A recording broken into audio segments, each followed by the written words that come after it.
వయసుతో సంబంధం లేదు, చిన్న పెద్ద తేడా లేదు. ఎలా తయారైపోయారంటేనండి, ఎందుకంటే ఒక వీడియో ఒకటి వైరల్ అవుతుంది. నిజంగా అవన్నీ వీడియో నాకు ప్లే చేయాలని అనిపించింది, కానీ యూట్యూబ్ గైడ్ లైన్స్ ఒప్పుకోదు.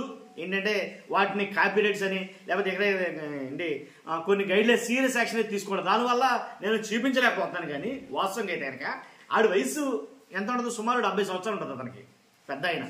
కాకపోతే అతను చేసే పని ఏంటి, ఆ అమ్మాయి వయసు మీరు చూసుంటారు ఆల్రెడీ. సమాజంలో అసలు అతను ఆ వయసు కన్నా ఉండాలి కదా నన్ను అడిగితే. అసలు ఆ 70 ఏళ్ల ముసలోడు ఎక్కడ, ఆ ఏమీ తెలియని ఆ పిల్లని తీసుకుని వెళ్ళడం వాడు. అయితే అది చాలా వైరల్ అవుతుంది, మన మామూలుగా కాదు. ఎలా అంటే తునిలో టీడీపీ నాయకుడు అంటే ఆయన, పైగా తాటిక నారాయణరావు అతని పేరు. కాబట్టి అతను చేసిన అకృత్యాలు ఇది ఒకటే కాదు, గతంలో కూడా ఇలాంటి వేషాలు మన దగ్గర ఉన్నాయని అంటున్నారు మరి. కాబట్టి తుని రూరల్ గురుకుల పాఠశాలలో చదువుతున్న తను 8వ తరగతి అనుకోండి, దారుణంగా ప్రవర్తించాడని ఏంటి హంసవరం సపోటా తోటల్లో ఏంటి ఆమెతో నారాయణరావు అసభ్యంగా ప్రవర్తించాడని కొన్ని వార్తలు వస్తున్నాయి. వీడియోలు నేను చూశాను ఆల్రెడీ, నేను ఇంతకు ముందు వీడియో పెట్టాను. ఇది పెడితే యూట్యూబ్ వాళ్ళు ఏం చేశారంటే మన వీడియోని గైడ్ లైన్స్ ద్వారా అది కరెక్ట్ కాదు, నువ్వు కొన్ని పదాలు వాడుకోవడానికి పదాలు వాడావు, కొన్ని చూపించుకోవడానికి చూపించావు కాబట్టి అని ఒక వార్నింగ్ మెయిల్ అయితే నాకు ఇవ్వడం జరిగింది. దానివల్ల సరే ఇది కరెక్ట్ కాదని చెప్పేసి ఆ వీడియో నేను డిలీట్ చేశాను. ఒక సోదరుడు అడిగారు నన్ను, ఏ వీడియో పెట్టి డిలీట్ చేస్తావు అంటే, వేరే కారణాలు ఏంలా, కానీ అది చూపిస్తే గైడ్ లైన్స్ అనేది యూట్యూబ్ నా మీద యాక్షన్ తీసుకున్నది కాబట్టి అందు గురించి అది డిలీట్ చేసి వివరిందాం. అది చూపించకపోయినా కానీ వివరిందాం, జరిగిన వాస్తవం ఏంటో తెలుసుకుంటారు అని చెప్పేసి వివరిస్తున్నాను అనమాట.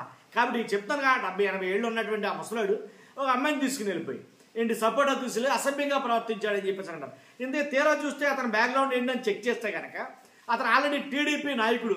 అతనే చెప్తాడు ఏమైనా దబాయించేస్తాడు వాళ్ళు. పైగా ఎవరైతే ఒక అబ్బాయి వీడియో తీస్తున్నాడో ఆ అబ్బాయిని ఏంటి నువ్వు చేయి పట్టుకున్నావు, ఏంటి చెయ్యందుకు పట్టుకున్నావు, నువ్వు చెయ్యందుకు పట్టుకున్నావు అని దబాయిస్తాడు పైగా నా వీడియోలో. ఈ అమ్మాయి చాలా విచిత్రంగా అనిపించింది నాకు. ఏంటి అదేంటి అయ్యా నువ్వు అమ్మాయి బట్టలు తీసి ఏంటి ఆ పద్ధతి ఏంటి, అది నువ్వేం చేస్తావు, ఏం చేద్దామని ఇక్కడ తీసుకొచ్చావు అంటే ఆ అమ్మాయి కాలకృత్యం తీర్చుకుంటుందని తీసుకొచ్చి ఎక్కడ గురుకుల పాఠశాల, ఎక్కడ కాలకృత్యం, ఎక్కడ టాయిలెట్, అసలు ఏంటి, అసలు ఏం మాట్లాడి. కాబట్టి అంటే దుర్మార్గం, ఎంత దారుణంగా ఉందంటే. కాకపోతే ఒకటి వెంటనే పోలీసులు ఆల్రెడీ జస్ట్ ఇంతకుముందే ఆ డిఎస్పీ గారు అనుకుంటా వెళ్ళడం జరిగింది, వెళ్ళి యాక్షన్ తీసుకోవడం జరిగింది, మొత్తం అన్ని తీసుకున్నారు, అతను అరెస్ట్ కూడా చేశారని అన్నారు. తర్వాత ఇంకోటి ఏంటంటే ఆ పాఠశాల కూడా వెళ్ళడం జరిగింది. వాళ్ళు కూడా తెలుసుకోవాలండి. నన్ను అడిగితే ఇప్పుడు ఎవరు పడితే వాళ్ళు పిలిస్తే పిల్లలు పంపించేటువంటి సమంజసం కాదు అది. ఎందుకంటే చాలా సీరియస్గా ఉండాలి కొన్ని విషయాల్లో. తల్లిదండ్రుల్లా కాదా, వాళ్ళ తల్లిదండ్రులేనే కాదా, అది కరెక్టా కాదా అని 1-2 సార్లు క్రాస్ చెక్ చేసుకోవాలి. వాళ్ళు అవసరమైతే ఇంటికి ఫోన్ చేసి మాట్లాడాలి. అంటే మరి ఇలా మాట్లాడితే ప్రైవేట్ స్కూల్స్లో అయితే అలా పంపరు మరి నన్ను అడిగితే కనుక. మరి గురుకుల పాఠశాల కాబట్టి అంత టేక్ ఇట్ ఈజీగా తీసుకున్నారా ఏంటో నాకు అర్థం కాదు. తల్లిదండ్రులకు కాదని క్రాస్ చెక్ చేసుకున్న తర్వాత పంపాలి. ఎవరు వస్తే ఆడితో పాటు పంపేయడం అది కరెక్ట్ కాదు, వాస్తవంగా మాట్లాడాలంటే కనుక. కాబట్టి అలా పంపేరేమో ఇలాంటి అనర్థాలు, ఇలాంటి అసాంఘిక చర్యలు కొన్ని జరుగుతూ ఉంటాయి.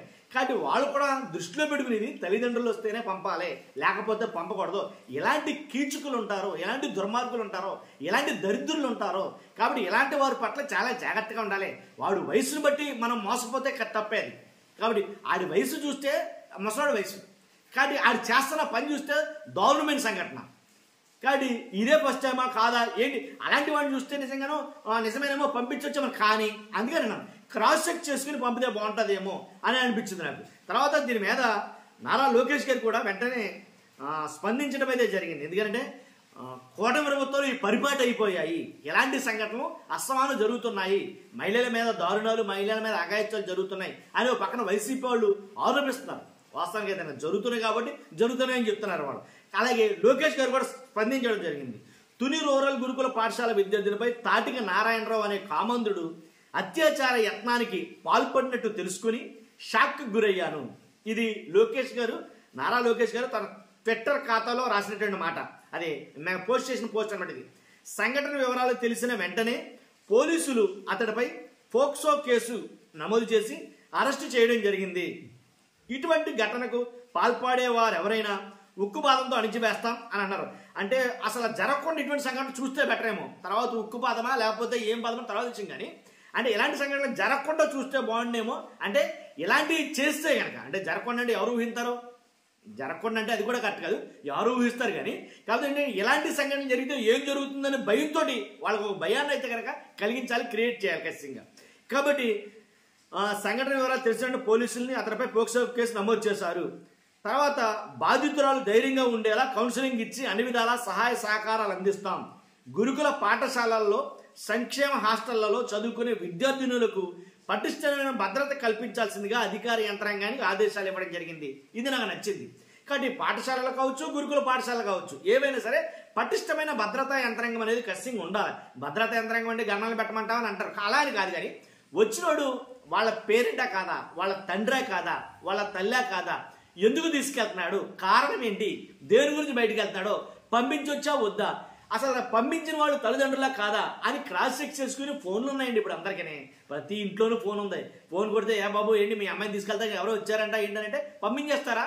అప్పుడు వాళ్ళ పేరెంట్స్ అయితే కానీ చెప్తారు, ఆడవాడు తీసుకెళ్తే అదేంటంటే మేము పంపలేదు, ఆడెందుకు వచ్చాడు మీ దగ్గరికి అని ఏదో ఒకటి మనం చెప్పడానికి అవకాశం ఉంటుంది.